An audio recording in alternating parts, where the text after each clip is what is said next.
Hey everyone, welcome back to the Can I Ask You a Question podcast. Each week on the podcast, we're asking questions and unlocking wisdom through solo episodes or deep dive interviews with the most interesting people in my world. Today is a little bit different. We're kind of keeping it lighthearted in one sense, and the other sense actually talking about a whole host of cultural and political and otherwise issues.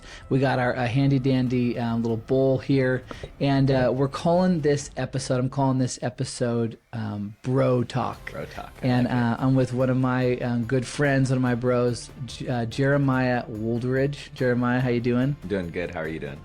And so he's a good friend, and someone I thought it'd be fun just to get on here and break up our solo episodes with a fun conversation as two bros. And if we were talking ahead of time at the beginning of before we started recording, if bro means something negative to you, I don't mean that. Don't mean it in any kind of negative way.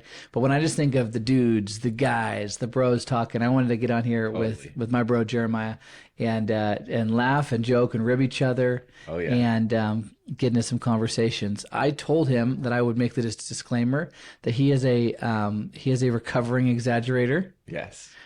Says me. Anyways. It is true. I'm pulling back. And so if he says outrageous things, then just take it with a grain of salt. Google it. Fact check him. Fact check. And he's passionate about what he says. But if he says that there's a 99.9% of all people are voting for Trump this election, that's just his bias, which is fine. It's and, a bias I'd wish to come true. Yes, but it's not factually true. So we'll seek to be accurate. We're going to have a little bit more fun on this episode. A lot of times it's serious and very thoughtful. We're going to try to be thoughtful. The issues in this bowl of questions are actually, some of them are quite serious. Some of them are lighthearted.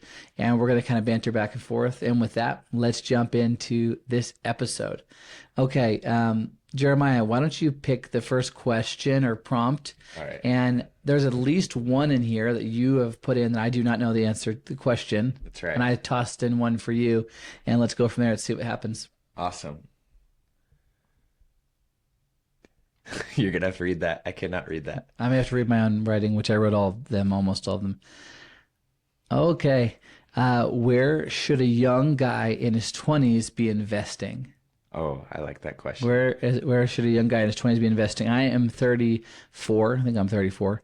Jeremiah, you are? I'm 22 years old. So you're right in that 20s. Right in that young guy age. Any hot take on that? Any ideas? I think a young guy should just be, one, saving wisely, but two, I think investing could be a great thing. I don't know much, so I'm here to actually learn a bit. But I've heard some good things to invest in is just like the big three that you kind of know are going to go well. Like Apple usually always does well. Facebook usually always does well. Just the ones that you know will just steadily go up as the company grows. So besides that, I'm not too sure where a young guy should invest. Okay, cool.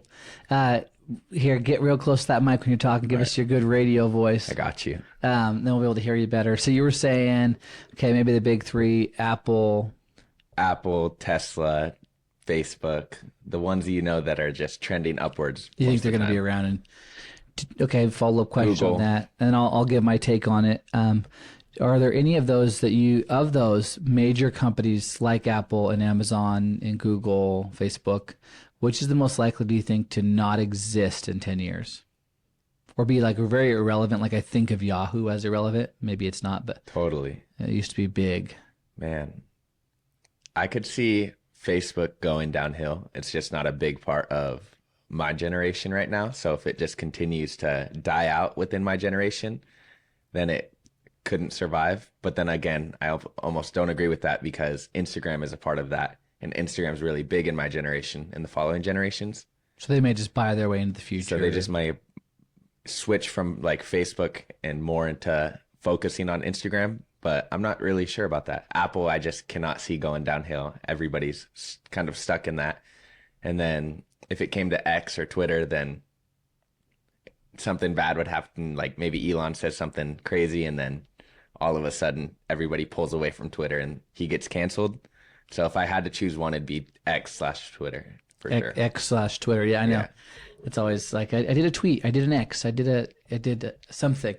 Okay, interesting. Okay, where should a young guy be investing in his 20s? My take on it is kind of maybe a trick answer. I would say he should be investing first and foremost in himself. Totally. In investing in education, investing in building his character, investing the time and energy to, so doing enough with money to be able to have some freedom, some basically to be able to have enough freedom to then explore different options. Yeah. And in his 20s, there's a cool book called that I think it's called The Principle of 18. And this guy actually breaks up life into, I think it's 5 or 6 different sections of 18. So 0 to 18 is one phase, 18 to 36 is this other, where he actually advises you're not really worried as much about wealth building as much as finding out what career you're going to then spend 36 to I think 56 or whatever that is, 54.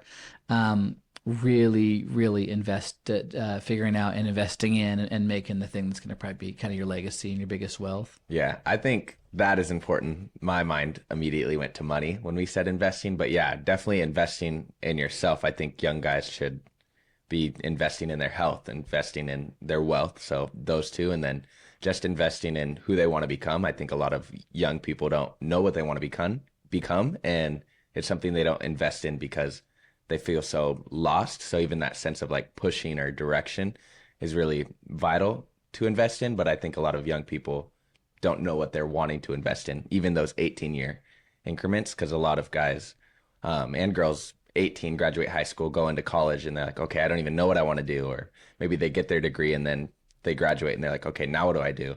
So I think learning what to invest in and what to spend your time in beyond the finances is very important as well. Yeah, that's good. And I think too, I'll take a whack at it from the financial side. A guy in his 20s, and people are in very different phases of life at 20s. Some of them maybe went to school early, so they're graduating college early, or they don't go to college, or they got married early, or they're not getting married, or like there's a lot of reasons why everyone's 20s are very different. But then there are a lot of similarities. If you were like, okay, I'm gonna invest some money, I'm trying to do something more directly towards wealth. Besides, I think the biggest is figure out your purpose, figure out what you want to do. Totally. And this is still going to be similar but different. I would say the answer is going to be think about what you're going to want to then do from your 30s to your 70s. And so, for example, if you don't want to day trade and stock pick in your 30s, 40s, 50s, 60s, 70s, then buying one-off stocks and trying to play the market in your 20s, you're learning a skill you're never going to use again. Totally. And so I'd probably say maybe not. If on the other hand, you're like, this is something I think trying to be a little mini Warren Buffett for the rest of my life, I think I would enjoy it. I think I have the temperament for it. Then there was then starting early and getting the practice, and then not being discouraged, because then if you make right stock picks, all the changes is how many zeros are behind your wins and losses. Totally. And you'll be able to expand. I think I know sometimes when I would dip into the stock market, I would get discouraged because I was only buying a couple of shares. Yeah. If I had thought of it as I'm practicing for when I can buy more shares, but the skills will totally transfer. Yeah. So if you're interested in like stock picking, let's say, then do that. If you're not, then don't probably waste your time on that. Maybe start learning and figuring out good mutual funds or good safer investments or things that will start practicing what you're then going to sustain at a higher level in the latter years. Statistically, let's see if you know this one, Jeremiah. What is the number one holding of most of the wealthiest men and women in the world? Stocks or housing or property. Okay, stocks, property. Yeah. And it's kind of a trick question. It's their own business. Yeah. So we a lot of times talk about being diversified or playing the market. I think Warren Buffett's an anomaly in that he did it's through stocks, through buying other people's companies. But most of the wealthiest people, Elon Musk's wealth is from his companies. From Tesla and from SpaceX. Now X. And before that, it was PayPal. Yeah. Jeff Bezos is from Amazon. Yeah. Sergey Brin and different guys from Yahoo or from Google. It's from Google. And so in terms of if you want to make a lot of money in your 20s and or in your life, then your best bet is probably going to be buying into and then owning your own business or starting your own business. Yeah. And then on those lines, I think your sense of success in starting a business are going to be way better if you find something that you actually enjoy doing 40 to 60 hours a week. Definitely. Instead of something that's glamorous. Do you want to move on? Yeah. I Okay. think that's great. Next one. See if you can read my handwriting. All right. Let's see. What do you think about tariffs? Okay. Do you want to go first? This is, and I'll tee it up. The tariff conversation is something that seems super boring, except it's in the news a lot right now. It is. It's talking because it's key to President Donald Trump, former President Donald Trump's campaign and his economic plan is tariffs. And those are basically a fee or a tax that is charged. I guess I was a little bit confused on if it's charged directly to basically on imports. Yes. And I think I can't remember if it's charging the country or it's charging the actual importing companies. But if it's like if you want to bring something in from China and you want to sell that product, we're going to charge a fee on it to come in. Totally. What are your thoughts on tariffs? I think they're really good for our country. I think right now we've seen, or at least I've seen as a new guy into the politics world, being 22, this is my second time voting this time around, but just making sure and watching everything that's going on with the U.S. debt and the way our economy is running and the way that grocery prices have rised up, I realized that, okay, it doesn't just affect me, it affects millions and who I vote for and like what it does. So tariffs, I think, are really going to provide an economical boost to our economy. From what I've heard, that as we charge those tariffs, it allows more money to come in to make prices cheaper on those products.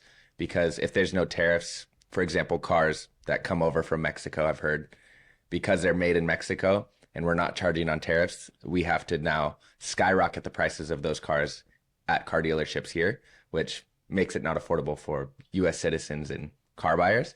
And it's just a problem for anything. Same thing with clothes or shoes or whatever we're trying to buy. If it's having to be skyrocketed because the company that's selling it needs to make a profit because they're not charging tariffs, then it affects us rather than charging the other countries or the companies. If it's the companies, whichever one you said, I'm not quite sure. If it is the companies that we're charging, they're multi-billion-dollar organizations that could spare a couple million, and not charge everyday consumers. So I think that's my understanding of it. I'd like to learn more, obviously. Yeah. I think you might have been mistaken on a couple of things, in my opinion, on the tariffs. Yeah. And how in terms of how they work. One, I would say, because we're going to rib each other a little bit, I'd challenge you. Yeah. I don't like the thinking. I don't like the general logic that goes, hey, and I don't think you actually do either. Mm-hmm. Hey, the big corporation has lots of money, therefore they can afford for us to take a little bit of it from them. Totally. That we don't usually like that logic. I don't, anyways. Yeah, not commonly. So, but it's what you said. Yes. So we're just thinking out loud here.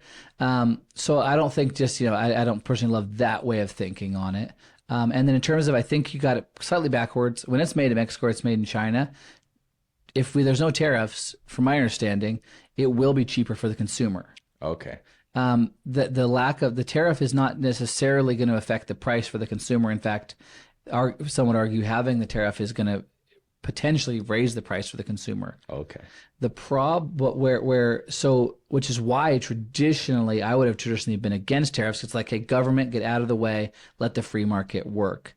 But there are some reasons why the way the world has changed, I think, and it's basically because nations are now operating they're operating like their own businesses, because they're bullying, like particularly I believe China bullies U.S. companies, and favors their own.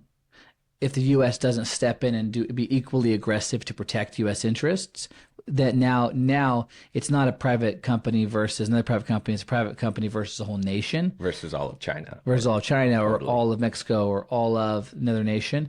And so that's where I think tariffs become the U.S. government's actually kind of leveling the playing field because it's not entirely if free market meant sans government intervention, the free market's basically gone. Totally. It's controlled by the government. Governments are intervening, and so our government, I think Trump's kind of saying, okay, we're going to get aggressive. We're not going to get taken advantage of. Yeah. So from my understanding with the tariffs, it's it would potentially bring up the prices because if company A makes it in Mexico, but then it costs them 20% more to bring it in. Now they have to actually do a higher price. If they don't have the tariff, they can do a lower price. But so how's it good for the economy?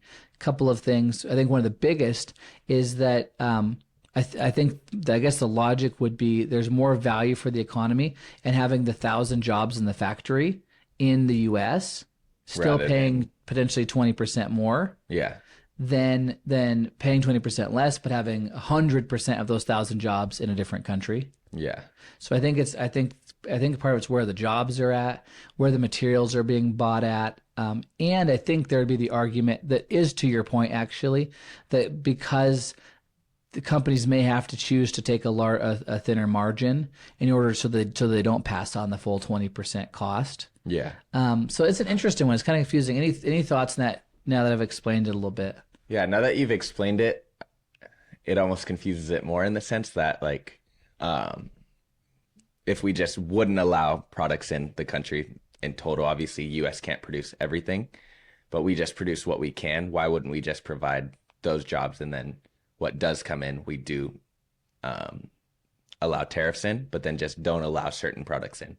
For example, cars. I know there's Japanese cars, so many of them here in the United States. Like, so the tariff is to protect U.S. car makers. Yes. It's to disincentivize people buying Japanese cars, or to incentivize Toyota to actually build a plant in the U.S. Okay. To which would create money in the U.S. And then because I guess that's the big aha, is then there's no tariff if they do it inside the U.S.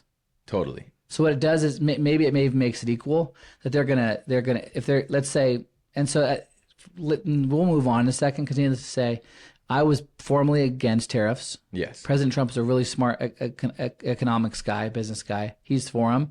I'm kind of trusting him. Yeah. And I have thought for a while this idea, like I've said, that government may have to intervene to defend the interests of private businesses because other nation states are intervening. Yeah. And that's, I think, what a tariff is. So in principle, I get it. I understand it. I used to be against it. I'm trusting. And I kind of am seeing the necessity.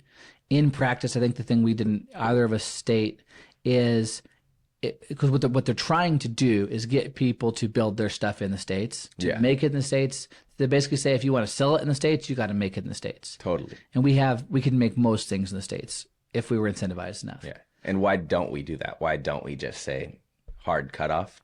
Is it because they're such a big powerhouse?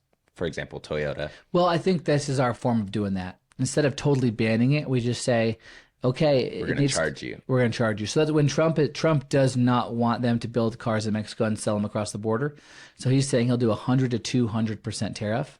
And that is essentially saying because I don't even know if they legally can say you can't sell it. Yeah. So it's basically saying we're not going to let you do it. It's going to be so impossibly expensive. You're going to make no profit unless you come to the U.S. So they were going to build, I think, the world's biggest plant in Mexico. I was listening to a Trump interview with Patrick Bet-David.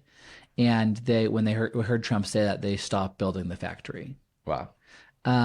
So the whole idea is, guys, you're going to build it in America. If you want to sell it in America, you got to build it in America. You got to provide American jobs. Yeah. Which generally I think makes a lot of sense. Obviously, yeah, life's a negotiation, and so we do want to be able to export our stuff to other places, and that's where there's some negotiation. But I think the basic idea is they're trying to get you, the business owner, if you own Toyota, to build it in the States. And so if you're like, well, if you own Toyota and you're like, well, I can save 20% by building it in China, but you're going to charge me 25%. 25%. Then you're like, it's actually 5% cheaper for me to build it in the United States. And at which point, and that's where things get a little confusing, at which point the prices would be about the same as if that's where things get a little confusing, is can we build it as cheaply in the States as out? Yeah. And that's a tough one. So I think it's kind of a wait and see one. Yeah, it's interesting. I feel like I've grown on knowing what tariffs are now a lot more. Yeah. So I wish it was clear because I want it to be a slam dunk for Trump. Yes. But it's complicated. It is complicated. I wish it'd be more clear in those debates or in the things. I think a lot of times tariffs are just, that word is thrown out. Certain words even in the political party are just thrown out. And you're like, okay, I kind of know what that means. But obviously sometimes we don't. Yeah, and disclaimer: if either of us sets up an inaccurate, we quickly, wrote some of these questions we thought would be cool to discuss. Yeah. They're not super premeditated, as you can probably tell. So, Totally. if we got We tariff wrote like wrong, 12 questions in like 5 to 10 minutes. So and so if you're like, these guys don't know what tariffs are, well, you're probably right. We're trying to figure it out. it's true. Okay, bro, it's bro talk. Grab the next one. All right. Who's going to win the next election in 2024? Okay, cool. What do you think?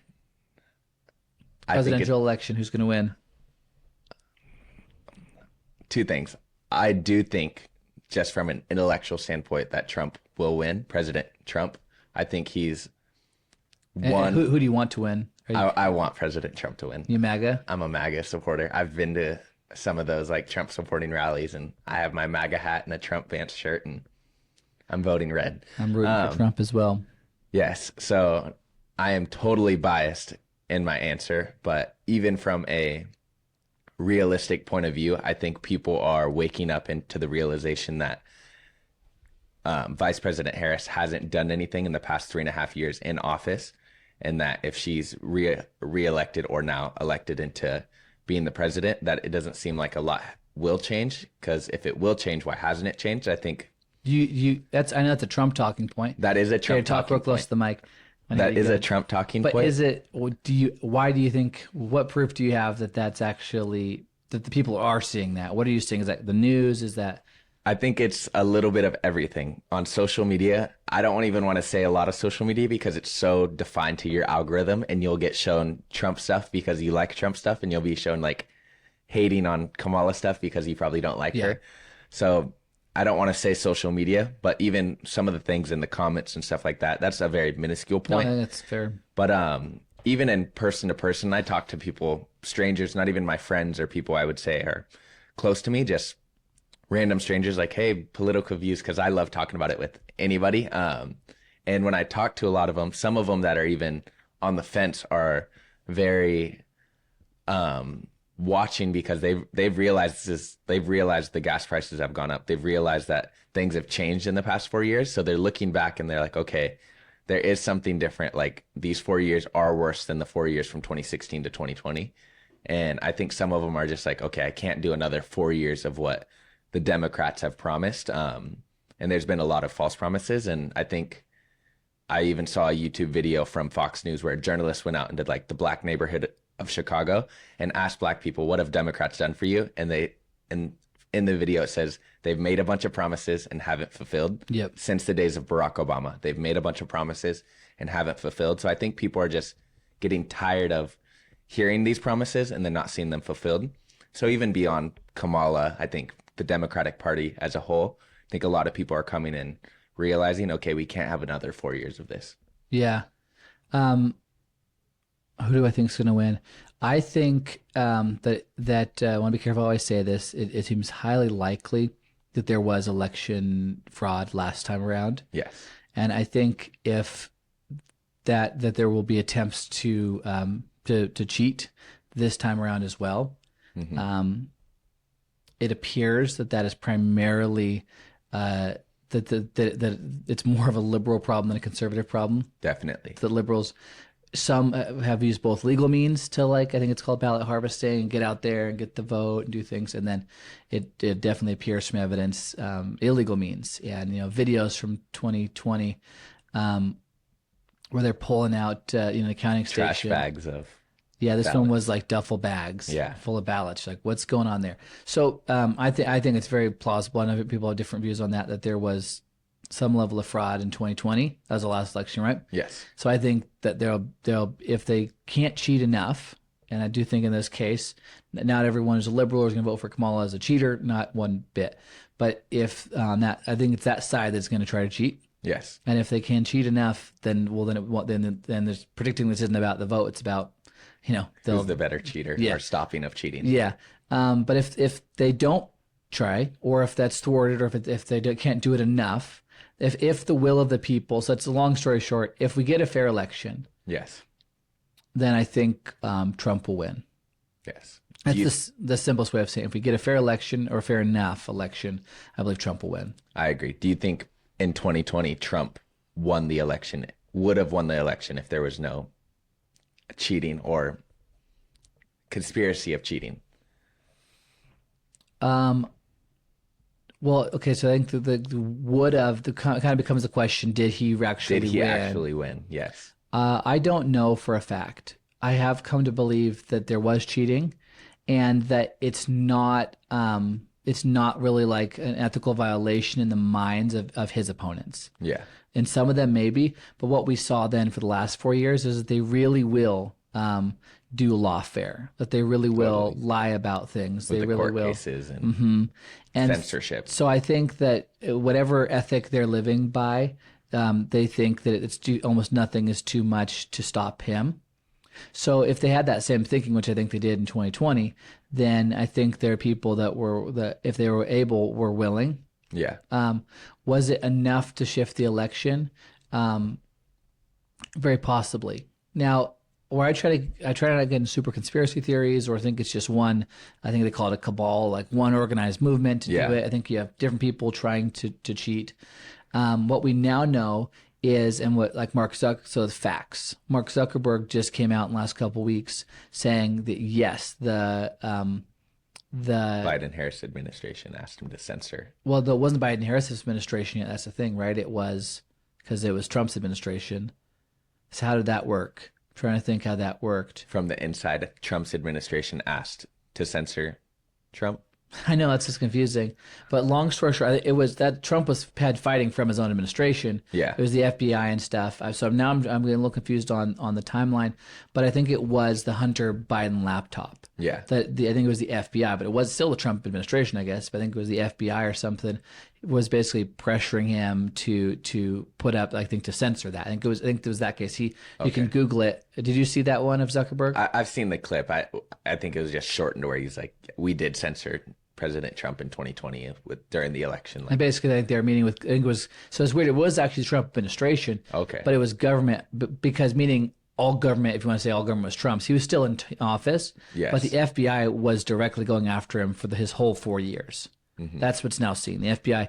So there was the Russia hoax, the impeachments, and then I think it was like somewhere between 20 and 60 intelligence officers that said that the Hunter Biden laptop was Russian disinformation. Yeah. We now know it wasn't disinformation. It was real. Yeah. We now know from Zuckerberg that it was either maybe Biden-Harris campaign or maybe it was the FBI was pressuring him saying this isn't real. Mm-hmm. It was real. If that had been acknowledged and it was true, and that there was possible, and now Hunter Biden has now been convicted for, I think, drug charges and gun charges.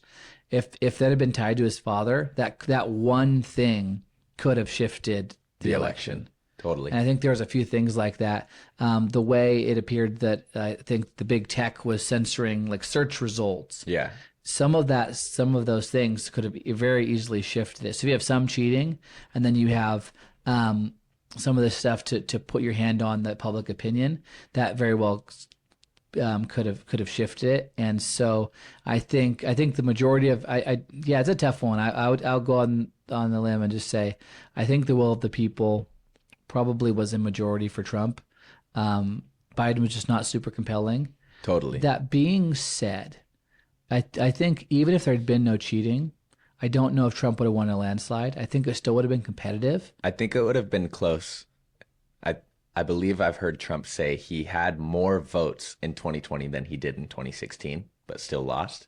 That is what is shocking to me, is that if he had more, not electoral college votes, but just I think he had the highest votes for a president in history, only beaten by, I think, Biden, who had even more votes. Even more. So is his record election, and a lot of people say, is like, were people really that enthusiastic about Biden? No. Doesn't appear like it. However, I think a lot of people have a hate towards President Trump, where they were like anybody but Trump. So obviously, as you can see, this wasn't prepared. I'd love to maybe do a thoughtful analysis on this as an episode sometime. Totally. Might be interesting because I don't want to overstate things. I think there was cheating. I think there was a willingness to cheat. I think, trying to summarize, I think there was definitely, like, whether legal or illegal interferences from big tech and media, and obviously the media bias, and we've just seen how biased the media has now been for the last 4 years, but I think it was already there. I think but I would say that I think it's plausible. I think some people would say that, oh, it wasn't even plausible that Biden could have won because he's not nearly as good as Trump. Yeah. But I think that's underestimating 4 years ago how much people believed the lies about Donald Trump. Totally. I think, and that is why in a fair election, if the will, I think the general will of the people, at least those who are going to vote, the voting base of America, Yeah. I think they have a very different perception of Trump now, 4 years later, than they did then. I think the Trump is a villain shtick is fading off. Oh yeah, I think so. Did you see him working at McDonald's? I loved that. I saw it. It was amazing. He's just like this kind grandpa. Have you worked at McDonald's? No, my first job ever was a dishwasher at a breakfast restaurant, but I didn't work at McDonald's. Have you? My second job was at McDonald's. Nice. I'm one in 8 Americans, along with President Trump. Go Mickey D's. Yes. I just think like Trump as a villain is starting to wear off. Yeah, totally. He had said things, done things. I do a whole, check out the episode Trump versus Kamala where I go in more detail. I always try to be fair, guys, in the episodes. Yeah, I listened to it. You were very fair on both sides. Thanks. With the characters and going through the different viewpoints of them as a person before policies. I thought it was fair. I appreciate it. And so I'm voting for Trump. Everything on this episode just as a private citizen is just our opinions. Yes. Not representing the organization. There's a disclaimer. But I'm voting for Trump. I'm proud to vote for Trump. I'm thankful for things he's done. And I try to touch on he definitely did things, said things in his past. Totally. But that's quite a long time ago now. I mean, those things were a long time ago, even then when they were being talked about. Now we have 4 years of him as a really great president. Yeah. 4 years campaigning and putting himself before the public scrutiny and facing lots of persecution And trials and now he's ready to serve the nation again. Something I thought was cool was I think it was the Wall Street Journal just came out and said that they did a 90-minute interview with Trump. Yeah. And that basically he's actually he showed better mental acuity or better awareness and control of like the talking points and the policies now than he did 4 years ago. That makes sense. It seems like he's grown as a speaker, as just somebody who's in the face and in the camera light. He's had that his whole life. I mean, I never watched his TV show, The Apprentice. You're fired. I never watched it. It was kind of before my time. But he's been in front of the TV, in the spotlight, and the camera. But now he's really been in front of the TV, the spotlight, and the camera the last 8 years since 2016. And I think obviously you get more polished and things like that. Yeah, and because VP Kamala, Vice President Kamala now is saying, hey, he's really old, which she won't say anything about our President Biden. Totally. But he's really old. He's questioning his mental acuity, his mental strength. And they're saying it's very obvious he's very sharp. He's very capable, very ready to lead our nation. My favorite interview probably of this whole election season so far has been him on the PBD podcast, Patrick Bet David. Did you see that one? I did. It was very interesting. I listened to the last 20 minutes of it. But that is probably the most actually even just like clear I've heard him talk about policies. Totally. And he used the term, I can't remember what it was, for basically for his like very, I think a fertile mind, I think he called it. His creative solutions to problems. Yes. And it's going to be exciting. Okay, so that question was who thinks going to win? I say if it's fair election, Trump. You say? If it's a fair election, Trump. Awesome. Okay, next one. Go out and vote Trump if you're watching this before November 5th. That is my good. endorsement. Cool. I love this one. What do you think of Elon Musk? Cool. And I think we're going to get into some. We got a sport. I know we got a sport one in there. We got like a love relationship one or two in there. Yeah. But I guess we picked out all of our political-ish ones. What do you think of Elon? I think Elon is great. I have mixed feelings about what he does. I love his support for Trump and his support for free speech. I think with what he did with X and what he and how he took it over, and it is completely free domain speech. Nobody being censored. When President Trump was censored a few years back and he literally didn't have a Twitter account, or when he didn't have his Facebook account, I think that is evil. It goes against, I'm a Bill of Rights, First Amendment, Second Amendment, so on guy. Like I love our First Amendment, freedom of speech and religion. And I practice many of those on a day-to-day basis. And I couldn't imagine being so like constricted, being a previous president, like not being able to give your own thoughts out there. So when Elon bought X and was able to do that, that was just like my number one boost for saying like, this guy's cool. At first I just saw him as like the weird space car guy. Yeah. But when he did that, I was like, okay, this guy really stands for something greater than himself. And he's doing something that is greater than just him because he could live a comfortable life, but he's choosing to take the persecution of like advocating for free speech. And like, it's weird that we have to have an advocator for free speech. It's in our First Amendment, but him doing that and pushing that, I think is just amazing. Where I think he's a little interesting is the Tesla stuff, where he's going with that, like the iRobots and the things like that. I'm not sure how I feel about that. Is that like the robo taxis? Not the robo taxis. I think those are cool, but his actual robots that are like going to go do things for people. Oh, they're building robots? Have you not seen the whole event? Okay, if you've watched the whole event, he has like robots. Have you seen iRobot with Will Smith? Yeah. They're almost like that. They don't look as good and move obviously like that. But it is, if you imagine like the first stage of those, it's kind of like what that is. They're talking back and kind of cracking jokes and stuff like that. So I'm curious on where that will fall in AI and all that, but I think he's great. Yeah. And great for America. I like Elon a lot. I read two biographies on him. I read I think it was the Ashley Vance biography that I think was unofficial, unendorsed, came out a few years ago. And then I read it's the guy, Isaac something, that I think also wrote the Steve Jobs biography. Isaac, I can't remember. But he actually traveled with, I want to say Trump. He traveled with Elon Musk for a couple of years. Okay, cool. So I think it's not an autobiography. Biography. Yeah, it's not an autobiography. It's a biography, but it was with permission and direct access. He was with Elon for years, off and on.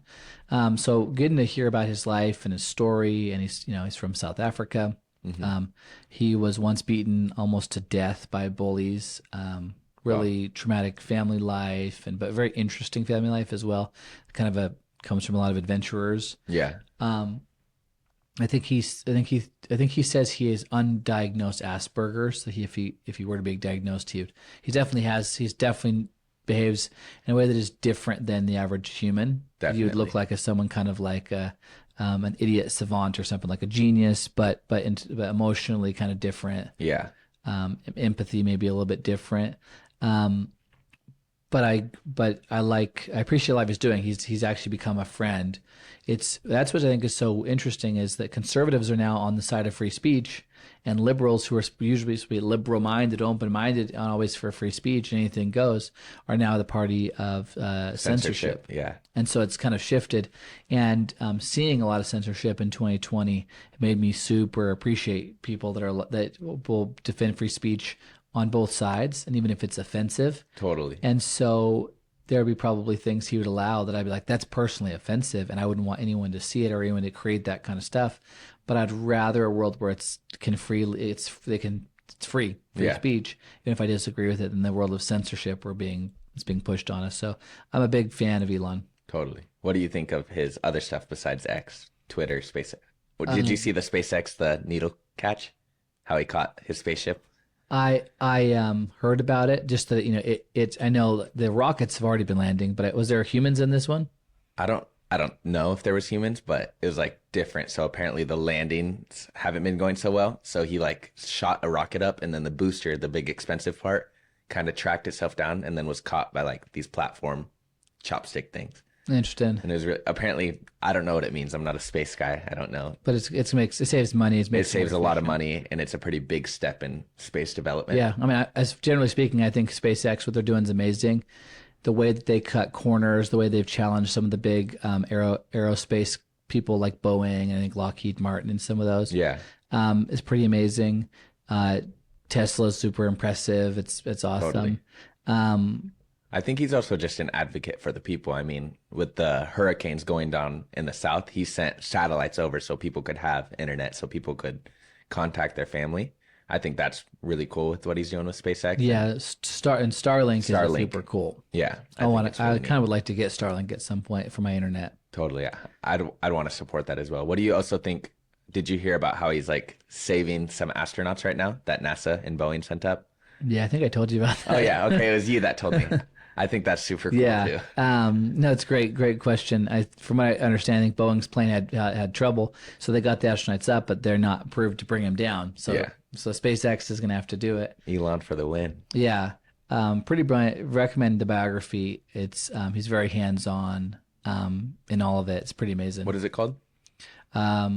I think it's just called Musk or something. Okay, cool. But if you look up Elon Musk biography, you should see it. Nice.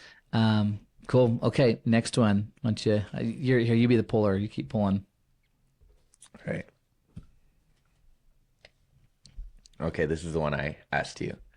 How do you think social media has affected my generation, both positively and negatively? Okay, cool. So are you technically still a millennial or are you Gen Z? I'm a Gen Z. Cool. How has it affected it positively and negatively? That's such a big question, and it's an important question. How do I even answer that one? I'm going blank on even where to start. I think I'm not going to go down the route of even trying to imagine what it would be like if it hadn't been there. Yeah, Because I mean, it would have been good, I guess, but that's not a world we live in. totally. I think here's what I would say is I think that your generation is probably more adapted to it. Yeah, So I think people that are worried about about the iPhone generation or whatever, or that's probably more my generation, but like the social media, we're born with it generation. You guys, I think, are actually you're digital natives, so I think yeah, if anyone can survive it, it's you guys. I probably that can tell the difference between fake news and not fake news. yeah, AI, not AI, can process lots of information. So I think it's just like anything, it has pros and cons, but I think your generation at least is used to it. Totally. So, when people like invaders, conquerors, explorers, whatever you want to call them, come to a new nation, I think sometimes that a lot of the indigenous people would die because they weren't used to that disease. yeah, That the people that already have had it already have are inoculated to it. totally. It's sometimes the shock, the foreignness, or when it goes both directions. You guys have been kind of inoculated by it. You're not shocked by it in a way that maybe my generation was kind of, and the generation before me is probably totally looking at it like, what is this craziness? Totally. I'm trying to draw on a blank a little bit on it. I think probably the positives are it's pretty cool. Like it's cool that you can be informed. Yeah, It's cool that I would say like one of the most positive things about the internet age, the social media age, is all the podcasters and YouTubers and independent news sites that have popped up. That's a big reason probably why I think Trump has even a chance to win the election. Yeah. It's a big thing that pushed back against a lot of censorship. It's leveled the playing field. Definitely. So technology and getting the information out there and letting people who never got picked by a big company or would to have be never had a voice. Yeah. now have a voice. So I think that's a real positive that's coming from your generation, my generation, and above, and it's benefited by. Totally. I think so. Like technology is really cool, but at what cost, right? And I think the cost is probably a lot of just some human natural skills, probably some grit. I think and just some inhuman habits. Totally. I would say, from what I understand, I think actually abstinence is rising in your generation. People are not being physically, sexually intimate. Totally. But that doesn't mean they're not sexualized. Yeah. They're doing other things by themselves. They're watching a lot of stuff online they shouldn't be watching. Totally. And so that's one of those where they didn't actually get more moral, but they got even further away. At least a person that's actually with a physical other person, and presumably a guy with a girl with a guy. Yeah. They can transfer some of that over into a healthy marriage. Yeah. Because at least, okay, like in the most broad sense. Totally. It was like, I like I like my human female wife. Yeah. But people that are liking anime stuff or totally augmented stuff. Totally or have a warped view and for them to get back to reality. I just think the benefits of the VR generation is probably what you could call them, is there's some cool imaginative and stuff, and the Zoom generation and be able to that space and time and those things don't define us as much. Yeah. It's pretty cool. The downside is that I think is an untethering to some realness, some reality. Yeah.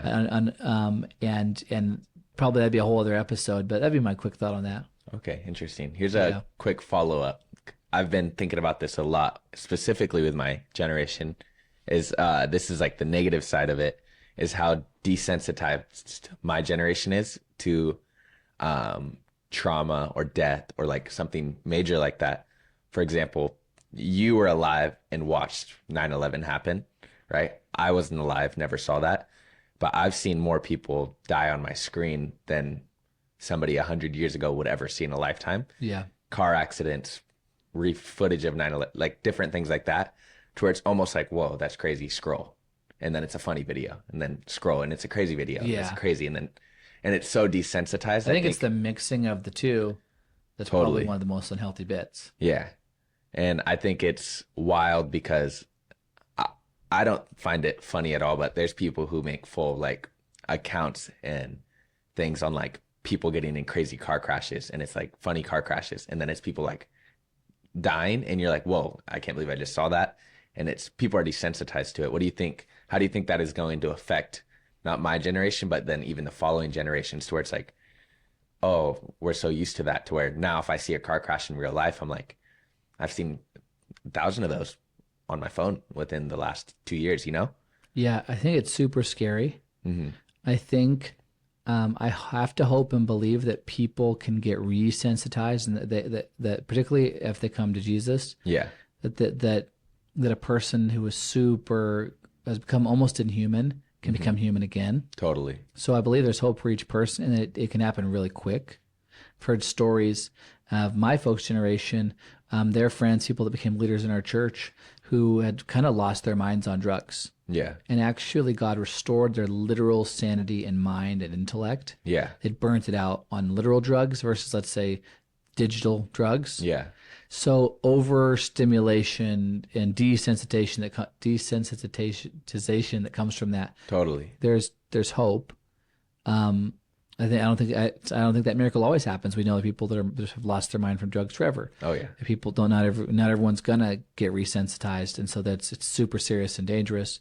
So I think there's hope, but I think it sets up your generation after for to be really easy prey to be participants in Hitler level, Nazi level evil. yeah, Because if you just kind of desensitize, and then we've already separated reality. Like if they live so far away from reality, totally. they just hear, oh, we just mercifully exterminated all people. We mercifully ended the pain of everyone over 80 years old. Yeah, that's mass murder. That's mass murder. Totally, But it could be put off as mercy. If they're not there, if they don't see it, totally. then and they're kind of narcissists, then they can be easily sign off on that and keep, let's say, voting that person into power. Yeah. As long as they keep giving them free internet. Mm-hmm. Right. Wow. Yeah. And so I think that at least in the movie Gladiator, I think it's actually somewhat true history. Yeah. The Roman emperor's kind of idea is, hey, let's distract the people with circuses, with food and spectacles and violence. And if they're distracted by all of that entertainment, they won't see what we're taking away their liberty. So I would say, yeah, that would be the danger of the desensitization, is that people who aren't not actually incredibly violently inclined themselves sign off on great violence because they no longer differentiate good from bad. Yeah, totally. I agree. Next question. Yeah, next question. Great. How do you balancing wanting to be fit with wanting to live a normal life? Cool. What would be your take on this? Or do you want me to go first on this one? You can go first, and then I'll give my thoughts after. I know we've chatted about this. Jeremiah prioritizes health and is a fit guy. And I think you told me probably before, there's been seasons where you probably, like, particularly for a follow of Jesus, that was maybe an idol.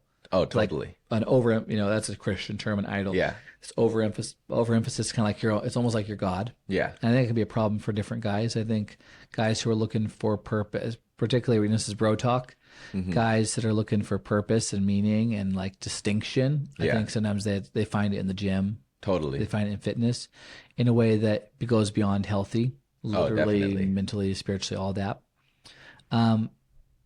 But at the same time, I think there is a natural desire that's good, and I think that being unhealthy is not wise. And I think the desire to want to be able to defend yourself, defend those around you, be able to be kind of have some strength, and not just be a total pushover, is pretty natural. And I feel that. And so then the question is, okay, how do you balance wanting to be fit with a normal life? We could take this different ways. since we do got more questions, I'll just throw out this. I'd say think through your bigger mission in life and then train for that. I've heard other people say that kind of thing. Yeah. Like, it's like functional training, functional fitness. Hmm. Think through that. And so for myself, I'll give you an example. A lot of my life is really about talking and writing and thinking and sharing thoughts that hopefully help people grow in wisdom and are pointed towards God and call out evil. Yeah. And so I don't need to be movie star fit. Yeah. Same time, if I got super unhealthy and overweight, that would probably be I probably would have to stop being on video YouTube, just be an audio podcast. Yeah. So there's a line there, but I don't have to be movie star fit. I do need to. I want to have a long life and career. I want to have lots of energy, and so I'm going to prioritize walking. I'm going to prioritize body exercises. So one day a week's chin ups, one day a week is squats, one day a week is push ups, and I'm just kind of doing workouts throughout the day. And I'm not necessarily like I don't need to win at basketball every Saturday. If that was part of my life and passion, it'd be different. Totally. So I'm training within the context of everything else I want. And sure, I'd love to. I want to look a little healthier than I look now. I want to be stronger. I'm not perfectly where I want to be, and so I'll keep trying to level up and add in more intensity, focus, health, diet till I get there. But kind of figure out what you want. Yeah. If you are a firefighter, I hope you're a really fit firefighter. Totally. If you're going to be out there framing houses, I hope that you're strong enough and flexible enough that you can do that without injury for years and years to come, because you got to stay fit. Yeah. So I think thinking through that is part of it in terms of balance. Yeah. What's your thought? I agree. I think with all of that, I think my generation and the social media generation, if you're into fitness, you see a lot of the guys like C-Bum or just those crazy freak athletes, and you're like, whoa, I want to push my body to the limit. I want to be strong. I want to be, because there's this kind of like push, I think, towards young men to like, okay, be strong, be able to push your bodies to the limits, run far, lift heavy. Like it's kind of the new trend going right now. And you're like, okay, there's a lot of these guys doing it and they have the craziest physique. And you're like, oh, why don't I have that crazy physique? But then you also want to live the normal life and go to In-N-Out with your friends. We've gone to In-N-Out plenty of times, and I love those double doubles. Or we go to Chick-fil-A. I'm thinking about food now. But we go to all those things, and it's like, okay, you want to be able to eat like a normal life, but then you can't have that physique if you're doing things like that. So just really learning to balance, like, okay, I want to be healthy to do everything. Like I'm enjoying long distance sports, so being able to do that, or I'm enjoying basketball. I've always enjoyed that since a young kid. I want to be able to play basketball until my 40s, 50s, however long people play basketball for. Like I want to be able to do that with well health, but then also you want to push your body to the limits, I think, or at least I do. And I think there's a good portion of like people like me who say, okay, I want to see how far I could take it, like, and see what I can do with my body, but then also not be like the extremist where I can't devote 40 hours. I'm not a professional athlete. I work, I do different things like that. But then I also want to be able to go out and eat In-N-Out. I want to be able to have ice cream while watching a movie. So just like finding that balance, it's like, okay, I could be so strict and never eat ice cream and never do this with my work and push my body and see how far I could go. But then it doesn't seem like an enjoyable life. Yeah, I think that's really good. I wish we could take longer on this one. I did actually an episode on how do I stay healthy and fit for a lifetime. Yeah. Because that's my goal. Is longevity is the thing that's super desirable to me. Totally. With health is I want to run as fast as I can, as far as I can, but in a way that I don't blow up my knees, so I can keep doing it into my 50s, 60s, 70s, yes, even 80s. Totally. And I think some people may be like, no, I'm fine to have some battle scars and limp in my 60s and 70s. I want to be like the man. Yeah. 20s, 30s, 40s. To me, I'm trying to take I just kind of I'm not patient in a lot of things, but I'm probably patient in that. It's like I want to stay, I don't ever want to kind of blow my body out to a place where I'm not paying for it for the rest of my life. Yeah, I definitely don't want to do that. I've seen the influencers that are crazy body weight lifters, but by the time they're 50, they're in a wheelchair for the rest of their life. And it's like, you could weigh it, but that's not what I want. But yeah, very interesting. Yeah, totally. Okay, what's our next one here? Awesome. And before Jeremiah jumps into that one, just do a quick call to action, quick invite. Would you rate, review, and subscribe to this podcast wherever you're watching or listening over there on YouTube? What does it mean to smash that like button? It means to like the little thumbs up. You just go and you boom, boom, boom, boom, boom, boom. If you hit it multiple times, does it like multiple likes? It's not multiple likes, but that's what it means. Is just like be quick to do it. Just boom, smash it. Okay. Like, Smash the like button, like it, comment on it on YouTube, subscribe there. If you listen on Apple Podcasts, Spotify, and tell a friend. And let me know in the comments if you like something fun like this, kind of a bro talk, Yeah. a lot of different conversations. If you like the solo ones, or you want to do another deep dive. And why don't you shout out Jeremiah to say how awesome he is? oh, do it. No, you don't have to, but you can. Do it. Awesome. I like this one. Are the Ducks going to win the national Okay, championship? so we are game? both in Oregon, Yes. and I think we're both Oregon Ducks fans. Very much so. Okay, so I haven't been walk me through it. What's our odds? Our odds right now, I think, are just as high as they've ever been. Last year, we had a phenomenal team with our quarterback, Bo Nix, who is now in the NFL. And we were really close. I mean, we got super close and then just fell off in the conference game before the championship to Washington. And Washington went and then lost to Michigan. So we were just like right there. We would be third or fourth, however the bracket fell. And we were just so close. And it was like heartbreaking for Oregon fans on how close we were. How did we lose that one? We lost the. We just lost the game. It was a close game, but Washington just played a little bit better. Huskies. The Huskies, yes, the Huskies. So they played good, but then Bo Nix went to the draft. But besides that, we didn't lose a lot of players. So it was a lot of our core, like receiving core and our core linemen, and our coach is a newer coach for Oregon, but he's just like, he's the type of guy that you want in your corner. I mean, he's like the energy that'll scream in your face and like go crazy, but he's very intellectually smart and knows the game well. And then with our new quarterback, Dylan Gabriels, he's a lefty and he's really cool. And he's just been leading the team so great with Tez Johnson as his like main wide receiver and our running back core and our defense. So it's been really cool to watch our team. So our odds right now are as high as they've ever been. I believe there's only a few undefeated teams. And just because you're undefeated doesn't even mean you're the highest ranked. There's a few undefeated teams that aren't even ranked in the top 25 because of who they play. Yeah. All that matters. But we've played really hard, difficult teams. I think what just shot us up to number 2 was Ohio versus Oregon, which came down to the wire, and Oregon pulled through and won, and we beat number 2 Ohio, which shot us into number 2. And then we just beat Purdue unranked, so not a good team. It would be like a really good high school team going against like a very small town high school team. So we just beat Purdue, and that kept us undefeated. And then the Texans, who are a really, really good team, just lost to Georgia, which shot us to number 1 and them down. So our odds right now for the national championship. We are number 1 right now. We are number 1 as of the recording of this podcast. So our odds to win are just looking sky high. And I think the team is just rolling momentum right now. The coach is rolling momentum. We have all of Oregon, I think, behind us. Even some of the Beavers might be going for us, I'm hoping for. So the other college in Oregon are like state rival, but they're not that good. Beaver fans will not like that, but now I haven't followed football in quite a few years, but I remember when I think it was the national championship Oregon went against, I think it was Alabama. yeah. And back then, my understanding was that it's the SEU teams, Yes. which I think the whole divisions have got split up now in different ways. Yeah, they're totally different. So this is Oregon's first year in the Big Ten, which is a harder like a harder division, which is why we're higher ranked. We were last year in the Pac-12, Yep. and we're in the Pac-12 for a long time, and we would play good teams every now and then. Here's my question on it. Yeah. Is back then, the SCU, I think the linemen were just actually literally bigger.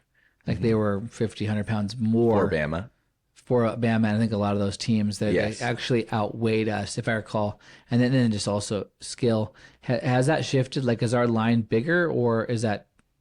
Two things. College ball has changed a lot because of money. So now college players make money in NIL deals, which I think started 3 years ago, maybe 4 or 5 years ago. But before that, they were never offered money. Yeah.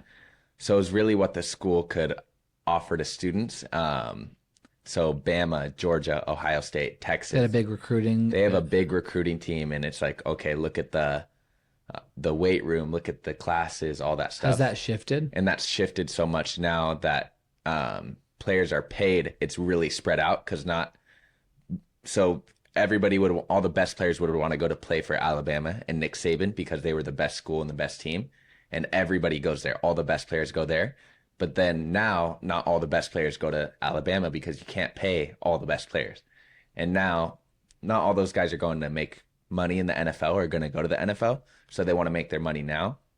So it really changed. How does that happen though? Because it's not the school paying them, right? Is it the school paying them, or is it both. brands? It's both. It's schools and brands. So schools could offer money and brands can offer money, and certain brands don't want to work with certain schools. So Is there like an actual salary cap, or is it just kind of an effective one? I don't think so. Some of them are just making really crazy money. I mean, kudos to a lot of the girl college players for different sports. Some of them are making more than their professional counterparts in college because of NIL deals. But that really spread it out to where now not all the 5-star recruits, which is the highest you could be in high school, are going to Bama or going to Ohio. They're like, Interesting. okay, And that's what maybe shifted our chances. that's what shifted it. And there's something called the portal now to where just like in professional, you could request a trade. And it's not even like requesting. It's like you enter the portal and then all the colleges say, hey, we want you. And because of that, you could go anywhere, like whoever's offering the most money. In mid-season or between seasons? Between seasons.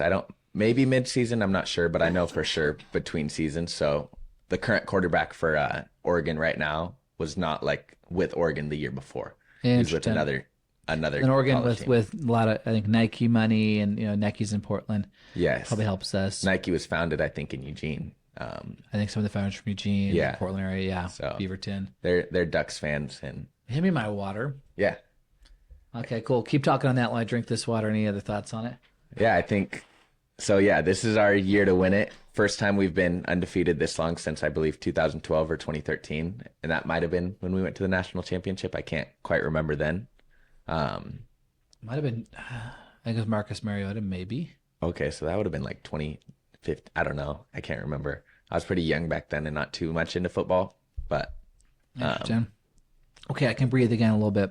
Let's Yeah. go. Let's jump to our next one. let's do A it. couple last ones. Hope you're enjoying this episode and kind of jumping around topics. Okay. Ooh, I think this is yours. Okay, I'll read it. All right. So I snagged this in here, and he didn't know it existed. What are guys looking for in a girl? Like, so a young guy like yourself, Yeah. guys that are in like married age. What are they actually looking for in a girl? As honest as you can be. Totally.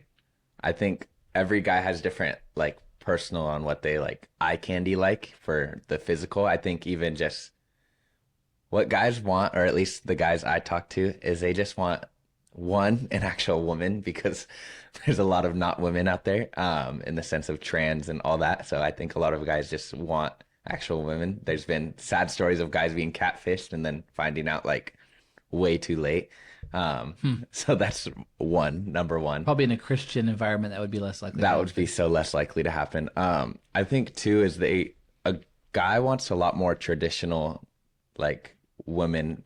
And when I say traditional, I think of like 1960s, 1970s, 1980s, like more like submissive, not in the bad sense, like the husband's like says everything and it's like woman does whatever, but in the sense that like women aren't so like, oh, girl power, boss power. Like That sounds like pre-1960s, because that's when the feminist movement was. But you're like okay. 1950s and below is like the Okay. gal with the pearls and her Yeah, high and like heels she wants to dress up, she homemaker. wants to clean the house, she wants to like that more like traditional sense, like she wants to take care of her husband. I think a lot of women now, it's like, no, I want my own, which I'm not saying is a bad thing. I want my own career. I want to like split the money out, and it seems like a lot more like they don't want anybody taking care of them. They don't want Can I throw any. something out to set the stage on this? Yeah. Yourself, the guys that you hang with, you don't know them, but I do. Yeah. And these are guys that respect women. Yes. These are Very much guys so. that actually are not casually dating. Yeah. That are actually just like, and would love and even have standards to not be even just like alone hanging for coffee with a gal. Yeah. Would hang in groups and are like totally guys and attracted to women. Yes. But are like very above, not perfect, but above reproach, seeking to be respectful to women, championing them, working alongside them, and our like Yes. faith tradition, seeing them as leaders, respecting them. Totally. So I think that context, we're not talking, it's bro talk, but Yes. it's not like a chauvinistic. Yeah, I'm not woman trying to be hater. like toxic masculinity speaking No. down on women. I wanted to say that for you because Yes. that's that accurate. Yes, that is very accurate. And yet now keep answering because I think because I just think people would want to pin you in there. Totally, yes. So you're saying, I heard you say more traditional, dress like a woman, more feminine. Totally. More of like modest. I think the problem with, I've had conversations with like young women that we know and like things like that, and they're saying, "Oh, I don't need a man to do blank, blank, blank, blank, blank," like all these different things. It's like, it just seems like you don't want a man in general in your life. Like you just want to kind of do all the things by yourself, rather than like, I think there's something attractive in a woman that says, "Okay, I want a man to come home and like take care of me or build me something or like protect me," like some sort of like an actual man, if that makes sense. Gives a man a job to do. Gives a man a job to do, and it's like, okay, this is what I want my man to look like. He's the one who, and it's evenly split. When I say traditional, it's like man takes out the trash, woman does the dishes. Like those jobs where it's like almost like there's these defined roles. I think a lot of time women want maybe like role-lessness in a relationship. Yeah, where it's no like, roles, no no roles, boundaries. no, exactly. And it's like, no, I think there's something right about roles in a relationship. When you're hanging, at the gym and you're in a conversation with just guys, particularly Christian guys, but maybe some guys that are just like good guys, maybe they're not followers of Jesus. Yeah. Is that a general? Have you had those conversations enough to hear? Are a lot of guys right now put off by a super like outspoken woman who's just like where it doesn't feel like there's a place for them? Or are a lot of guys feeling that, or do you think it's mixed? Or I would say the majority of guys I know and like hang out with that are in that circle, not married, even like some of my friends just got married to really great women like that. They're even saying the same thing, is like, no, there needs to be like the women who are like so pro feminist in the sense like women could do absolutely anything, no man in their life. Like that's just a major like turn away, red flag. is it turn off to them? Turn off to them, yeah. Have you So it's seen, not just me. I've had conversations with multiple. are there any guys that are the exact opposite that you've encountered and talked with? Not really, no. I don't think, maybe because it's in an all guy group, a guy would be too scared to say something like that. But I've never had a true conversation with a guy, like talking like this and saying, "Hey, is that really what you want?" And I'm sure there are plenty out there. I mean, I think there are, but personally, no, not with young people I talk to. And Yeah, it's interesting. what are your thoughts on what I'm saying? Phrase it as a question for me. Help me phrase it as a question because I don't know. As a, it's difficult for me to speak as a already married guy. I've been a married guy, totally. Long time. What particular part? What do you want me to speak on? I think even like the traditional part, like, do you think, is that like too crazy to think a woman should be in like that sort of role? Because even on the outside looking in onto like some of the marriages I'd see yours and other leaders, it's like the women are powerful, they, like that I see like in my life, and they're awesome, but they're also like really respective and traditional, and in that sense, I see that in yours and some of my close friends who are marriages. So what do you think, that's like a bad thing or? Yeah, I think it's okay. It's a great question. What I would say is, I don't like when people say this has to be this way. Yeah. So I would in some cases defend like, okay, where a woman would do something that was traditionally masculine and a guy would do something traditionally feminine. Mm-hmm. I think like there are seasons like a guy can watch the kids. Yeah. And be a stay-at-home dad, and a woman can be the primary earner. Totally. And as and they're meant to, it is a partnership, and they should both be willing to jump in where they're needed. Yeah. And if it's like, hey, she has the high-paying job, and it makes a lot of sense, then you might do that. So I think Totally. there's a lot of liberty in what could be, but yeah, I do think there's a gap between men and women on how I think men are way more uncomfortable, and I think we feel guilty. I think a lot of guys, that's my guess, is feel guilty Yeah. about saying how uncomfortable they are with the massive role reversal. Yeah. I think that gals are probably a mixed bag. I'm not a gal, so I don't know. Maybe they're equally uncomfortable. Maybe they're equally. I think there are a lot of gals that want to fit within pretty traditional gender roles, Totally. and they're happy. They're happy to fit kind of that traditional role, and I think that they're villainized and they're actually like they don't exist. I think a lot of women are very much what a guy would want, Yeah. and they want to be. Totally. That being said, I do think sometimes in the promotion of maybe even what are not, it's not always unhealthy forms of feminism, or Yeah. just the rights of women and the strength of women and the virtue of women. And I have a beautiful daughter, and Totally. and I love her, and I want as much liberty and freedom for her, and all of those things. But I think in all of that, I think sometimes I would say for gal listeners, I think they would not understand how hard sometimes it is for a guy to maybe catch up with that. Yeah. Like, and I think for as basic as kind of what we're teasing out, hey, I'm totally for you doing all the things you want to do, but I don't see a space for me. Yeah. Is that kind of, Totally. No. Yeah. I think that's exactly what I was trying to explain. I think guys actually generally want to be accommodating and open-minded and give women spaces and invite them to the table. But I do think that it can, the sometimes it goes to a place for whatever reason. I don't even know who to necessarily assign blame to, or if there's blame to be assigned. Yeah. The guy ends up feeling like, cool, you can kind of do it all. We're not like living in caveman times. I don't necessarily need to physically protect you all that often. Yeah. Like, hopefully if we live in a safe city and a safe house, I'm not like fighting off burglars every day. You don't seem to necessarily need me economically. You don't necessarily like, and I think there are things that's where I would say that we would be wise to look at history and culture and not shift away from certain things super fast. Totally. Maybe in a few generations, I don't know, things would be for better or worse different. But I think if let's say I was talking to a young couple and the gal wanted to really just say, we're going to start from scratch.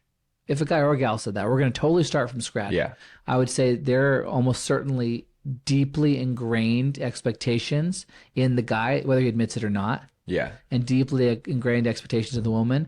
And so pretending like you can start from scratch is ignoring that you did grow up in a certain culture. Yeah. You did grow up watching certain movies, having certain dreams of marriage well before you ever met each other. Yeah. And I think that it's the guys right now who are probably more lost and trying to be accommodating, but are not seeing their place. And would you agree with that? No, I totally agree. I think that's right. I think we all come with like presuppositions of what a marriage should look like. Myself included. I mean, I've watched like romantic movies and you're like, okay, this is like the role of a woman or something like that.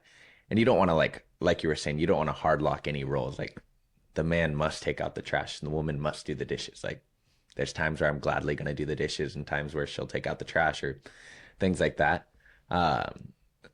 So it's interesting. Yeah, for sure. But let's try to be a little bit less PC. I think it's a massive actual turn on and emotional turn on if a woman lets a man be her protector. I Totally. think 99.9% of all guys are going to be like, yes, Yeah. feeling like a stud. Oh yeah, you want to be the knight in shining armor. I think like if she'll let him or whatever, and I think it's a bit of a let, if she can let him feel and be a provider, he's going to choose that 99 out of 100 times. Totally. Would you agree? Oh, I agree. I think you've told me this. It's like, or I don't know where I've heard it is like a girl's gonna like run just fast enough to be caught or something like that. It's like Trying to explain what I meant by it there. It is just that like, yeah, like nowadays a gal could live her whole life, provide for herself. totally. Yeah. With good, safe environments, which I want so desperately for every woman, she could basically keep herself safe. And like the society will more or less could probably, in most situations, protect her. Will keep her safe, The police will protect her. So she doesn't necessarily need a protector or a provider in the same way that she very much desperately, she was way more vulnerable 100 years ago. Yeah. And and beyond. So at some point there is a sense of, okay, I'm going to let you provide. Yeah. I'm going to let you protect. You know, obviously, yeah, just it is that sense of, and it's, yeah. I don't want to dig ourselves too deep on here, but No, yeah. I think we agree. bro talk has spoken. Yes. Okay. Next one. question. Awesome. What do you think about men in women's sports? We'll do that one. Let's do that one faster. What's your hot take on that? 30 seconds. Men should not be in women's sports. They're at the best of the best. Women can compete in men at some level. Caitlin Clark could probably beat me in a 1v1 right now because she's a really good WNBA player. However, the best men versus the best women should not compete at all. Hot take. Yeah, I agree. Not so hot.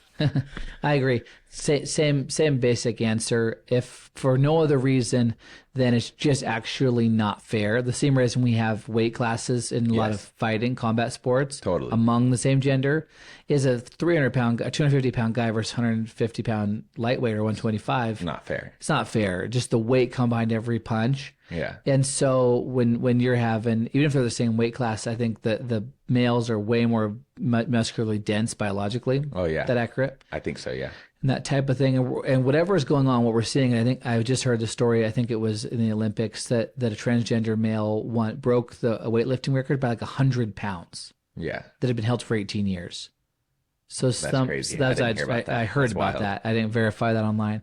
So what we kind of all see from general experience is that guys are stronger. The average guy is stronger than the average girl. Yes. And we're seeing that played out. The records women have never beat are coincidentally being beat when a guy who is transitioning into a girl, Yeah. competes. And so it's not fair sporting. It's actually dangerous in some of the Yeah. situations. And I think it takes away from women's rights to be able to fairly play in those sports. Yeah, that's one of the biggest things. It's like, no, like I don't see that as friendly to women at all. Totally.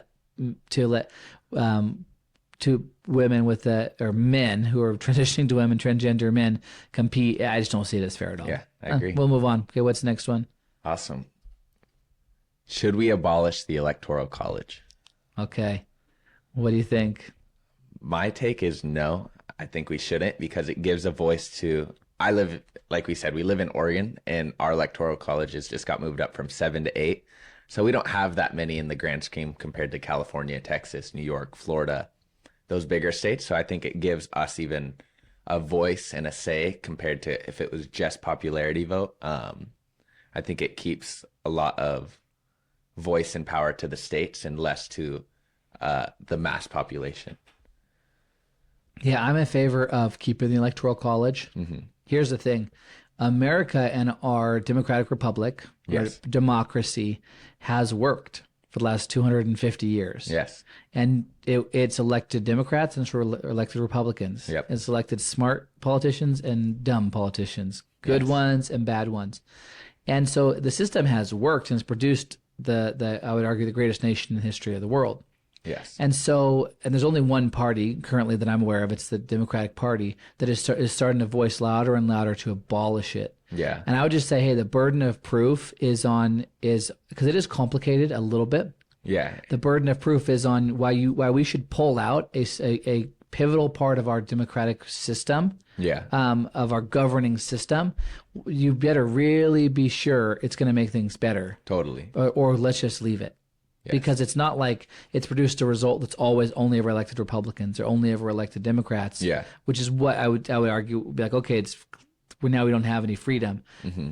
I believe the voice of the people has still been heard with it, which I think is the argument. Well, hey, it's suppressing votes. It's not letting the voice of the people be heard. Yeah. No, it is. But there are some really good reasons for it. Because on paper, people I think are against electoral vote would say, we just want a popular vote. Yeah. This idea, everyone votes across the nation, and whoever gets the most votes wins. And that sounds good to me too, on paper, or when you say it just like that. But the reality is government is actually very complicated. And if it wasn't, then every government should essentially, people are relatively the same. Yeah. So why are all the results of different nations not the same? It's the system. It's the systems and beliefs. Yes. People in Mexico are not so different than people in the U.S. Yeah. People in Russia are not so different than the people in the U.S. But or France or England, but the results are very different. Well, what is that? What's happening? A lot of it is their history, their beliefs, their faith, but it's also their governing systems. Yeah. The governing system that has included electoral college has been really good, and so I would argue to keep it. One of the, I just watched an interesting documentary actually in favor of electoral college, and one of the biggest things they said, one of this a factual reason, a practical reason to keep it, is you weren't born yet. This was the first election that I got to follow, and the first time I started watched Sean Hannity. He's a presidential candidate. No, right? Sean Hannity's on Fox News. He's still on Fox News. Okay. He's one of the most famous Fox News, I think, anchors. Okay. Well, back in the day, the first show was called Hannity and Combs, and it was a conservative Hannity, Sean Hannity, and I think it was Alan Combs. And I remember watching that in the year 2000 in the contested election of Al Gore and George W. Bush. Okay. That election came down to, I think, a couple hundred votes in the state of Georgia. Wow. And they're called, like, they'd call it hanging chads. They showed the actual ballots that I think the ballot box would punch out holes, and some of the holes weren't fully punched out. And so they were examining them ballot by ballot to and either like throwing them out or counting them. And it came down to, I think, a few thousand or a few hundred votes. And Wow. and whoever won Florida won the nation. Yeah. And it was weeks. I think it was 2 weeks of like nightly news coverage and legislation. Because that was the only state that was being contested for whatever reason. Yeah.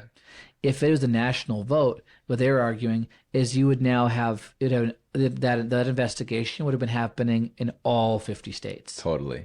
And it would take too long. What was that? It would take too long. It could be years. Yeah. So, and if you watch the documentary, they explain it better. But the idea is, and what I'm assuming happened, because I immediately said that out loud, and I thought, well, couldn't you contest the election in every state? It is possible, but how it's done is the states certify their own election. Yeah. From what I understand. And so apparently in that election, all other 49 said we're good. Florida said we're not for some reason. Yeah. And so they look. But if it's the whole nation, then if it's contested somewhere, then ideally you have to look across the whole nation and recount. Yeah, it gets messy. By breaking it down, it also honors states' rights a lot more. Totally. And essentially, this is important to know. You have as many Oregon must have got another congressman or congresswoman. Yeah. Because you have as many electoral votes as you have Congress people. Okay. So the same way, if you don't think that Congress is undemocratic, the way it's proportionate to the population of every state. Yeah. Then the electoral college isn't undemocratic either. Yeah. Because it's the same proportion. Yeah. So I'm in favor of it. Yeah, me too. I'd be scared to get rid of it. Same thing that's not on here, but as the filibuster. I think these things protect against just sort of mob rule. Totally. I agree. Next question. Yep. Okay, we got two more, and then we wrap in this show up. Hopefully you had a good time on Bro Talk, on the Can't Ask You a Question podcast, but the Bro Talk edition. Bro Talk. Awesome. What do you wish you knew 5 years ago? Yeah. I could start off. Yeah. I think 5 years ago, how old am I now? I was 17 in high school. That's kind of weird to think about. I wish I would have known. Okay, if I could talk to my high school self, it'd be like, don't give like anything hoots about what like anybody thinks about you, like on your appearance or anything like that, because you won't even know them 5 years from now. Yeah. Like the people you thought like you cared about what they thought about you, you don't know them, things like that. And then I wish I would have known to like really study deeply like I do now. I think to really want to learn. I was okay with learning and I'd like do it, but like really wanting to learn knowledge didn't even come until maybe 2 or 3 years ago. And I wish even then I would have like loved to learn more than I do now. There was just no eagerness or hunger or wanting to, because I think you're in school. So I was in high school, obviously, and you're like, okay, I'm being forced to learn. But then like really wanting to learn and wanting to study and know more. And then I wish I would be nicer to people. Just, I guess that's advice to myself right now, but just be kinder to people along each stage. I think as a young man at 17, 18, I thought I was just like the bee's knees. I thought I knew everything. So I was pretty brutal and said with the first thing on my mind. So that'd be my advice. Thanks What for about sharing. yourself? Yeah, for me, I wish 5 years ago I'd have been 29. I wish how do I phrase it? I wish I realized that like I didn't need everyone in my world's permission to be who I was meant to be. Yeah. I think I spent a lot of years beyond five trying to kind of convince them and earn it and feeling like they had to sign off. Yeah. And there's I care, and it's because I care very much about Totally. what core friends and family and leaders say. That does matter, but I think I cared so much I got distracted in trying to prove it to them and Yeah. getting them to sign off instead of recognizing I needed. I wish I had just tried some stuff, just given myself permission, prayed, got advice, thought it all out, but then recognized that ultimately I do have a right to make decisions. Yeah. And I think because I can get super kind of legalistic and try to be kind of perfect or whatever, Totally. but I have a right to even make bad decisions. Yeah. There are consequences if it turns out to be a really bad decision. But I wish I had just kind of stepped out of my own sooner, and then I might have been further along and found out things that instead of wanting to try them but never trying them, and then trying them eventually and realizing they weren't worth my time. Yeah. I'd have tried them sooner, learned that sooner, Yeah. found the things I really loved, like even this podcast, sooner. Totally. So I would just say, if that makes any sense, I'll leave that one as it is. The other is, like even with this podcast, I gave myself a certain amount of time, a certain amount of years to try this thing and Yeah. to learn and to see if it grows. And I think in the past I wouldn't be really clear on how long I was going to give it, and I would maybe sometimes maybe take too long on it, and sometimes quit too soon. Yeah. There are things where I just think, man, if I wish I had either someone quit sooner, others stuck with longer, Yeah. and not got discouraged by slow results and thought bigger picture. Totally. So those would be two things I wish I had done sooner. Nice. 5 What years episode? sooner. How many episodes have you released? Well, when this one comes out, this is going to be episode 24. Okay. You made it past the 20 mark. I think is like, I read something like over 60 or 50% of podcasts don't make it past the 20 episode mark. Really? Yeah. So Yeah, I'm super jazzed. I think the anniversary of the first one was November 2023. nice.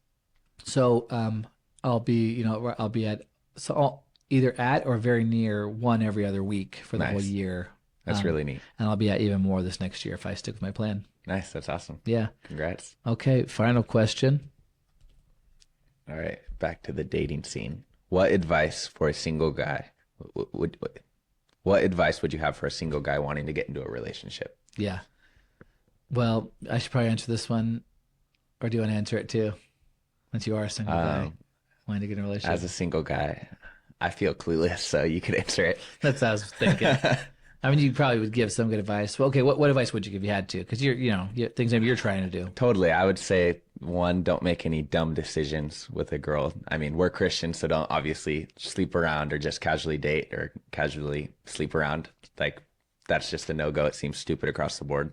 So my advice for single guys as Christians is just stay holy, stay pure, be wise, and like who you talk to and how you talk to women. And then smell good. It's probably like these are the practical ones. Smell good. Try to like act appropriate. Don't be a total bro in front of all the girls. Is like a good advice, I think. Nice. Okay. Do you think that's good advice? I think that's good advice. What do you mean by a total bro? That's the only one. We're doing bro talk right here. What do you Yeah, mean we're by doing that? bro talk, but I'm talking about like, I don't know, when I'm with the guys, just like wrestling and like things like that. Acting like kind of immature or A something. little bit more immature, yeah. Be a little more mature when you're around the girls. Sure. Than you are when you're just with the boys and you're like jumping into a lake at midnight or something like that. So Yeah, gotcha. And okay, what was the question again? What advice would you give for a single guy looking to be in a relationship? yeah. Obviously, I'm not the fount of all wisdom on this either. The first woman I ever dated is the woman I married, my wife, and Nice. One for one. one for one. So I mean, I don't have a lot of experience, but the experience has been and it will continue to be a good one. One, I would just like, I actually like, I think about this area a lot because I have a daughter. Yeah. For all the guys out there watching, like I'm really rooting for you because there's been a lot of societal attack against men. So I think like actually my first advice is very just kind of emotional, which is like there are so many women that are hoping to see guys rise to their potential, Yeah. and you're going to make someone's dreams if you'll be one of those guys. Totally. Like there are women praying for a man that's pure, not perfect, but pure, that's respectful, that is hardworking, that will protect and provide, Yeah. as well as respect them and give them a place and partner with them and go on the venture with them. But like, so like, and a lot of guys have fallen out of the race. Yeah. A lot of guys are distracted, a lot of guys.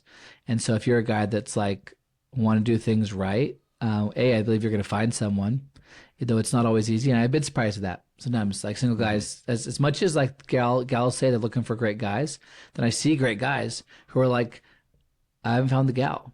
Yeah. It's interesting. It's interesting. Totally. So it's not like they're just like 1,000 girls waiting for you. And I believe more or less in the one, like there's that God's person, hence why, doesn't matter. The supply and demand doesn't matter all that much. Yeah. But I'm just excited for the potential. Every time a good godly man loves a good godly woman and gets married, I'm just rejoicing. Totally. So if you're doing that, if you're seeking that, thank you. I'm rooting for you. It's so much virtue in life is going to come out of a good man and a good woman coming together, uniting in their faith, having children, being a family. There's just so much good comes from that. Totally. In terms of advice, I guess we go a lot of different ways. I think Jeremiah's advice was good. Stay pure, stay wise. Don't rush. Yeah. Don't pick the wrong one. Don't be so picky that no one could ever match it. Your list, but don't rush. I'm kind of drawing a blank on that one. Kind of I think inherent in that question, I'm assuming, is a guy that is already taking himself seriously, is already preparing and kind of being worthy of a woman.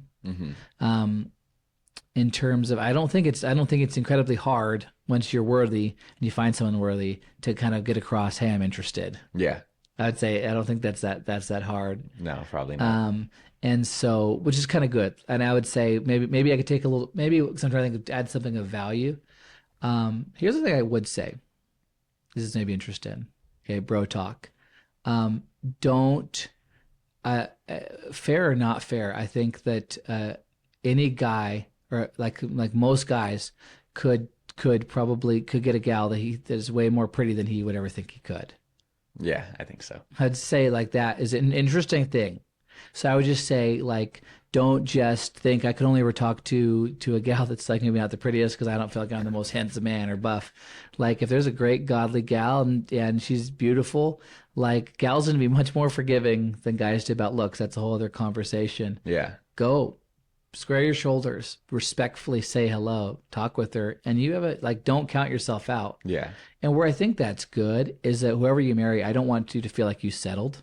Totally. I want you to feel like I could have potentially been in a relationship with anyone, with some, I guess, sense of realism or something. Yeah. And so the person I'm with is because I'm madly in love and I chose them. Totally. So I think I'd say like don't. That's just in observation. I've been surprised sometimes.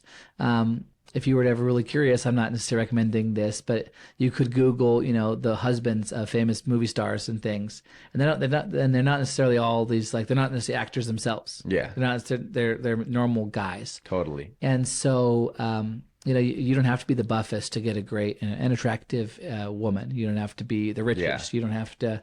I think actually the qualifications are a lot more. Are on terms of attraction, I think are relatively simple. Like be a good, kind, real man. Yeah. Don't have to be perfect.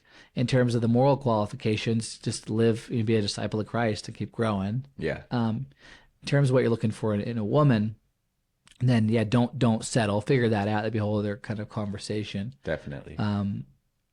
I'll say, I guess, as more general relational advice, when you do pick a woman to pursue, pick someone that you believe you'll respect for the rest of your life, whether they got bigger, smaller, other things happen that take away attraction. Totally. Pick someone you can respect. Yeah. Because I think if you just go for the most attractive person, but like I don't really respect them, I'm not challenged by them, I think that could backfire really quick on you. Yeah. Whereas there's gonna be good times, bad times. She may say totally attractive, you may say totally attractive in the fittest shape ever, but there's still gonna be stress and busyness and times Totally. when getting around for the dates and that romantic time is gonna be hard. And in that moment, what's gonna keep you together if that was all you had is the fire? Yeah. But if you have a deep respect and appreciation, mutual, that's and don't marry someone that doesn't respect you. Yeah. That is an anchor that is going to be super strong. Definitely. We run out of things. I think so. We emptied the bowl. We did it. Well, hey Jeremiah, thank you for being on the podcast, doing some bro talk. We are bros, I guess. We're men. Yes. I feel like this was actually a pretty just straightforward, thoughtful conversation. Yeah, I agree. Appreciate thank you. your insights. Yeah, thank you for having me on the podcast. I really appreciate it and loved our talks and our questions from football to politics to love. Well, guys, thanks for being with us for this episode of the Can I Ask You a Question podcast.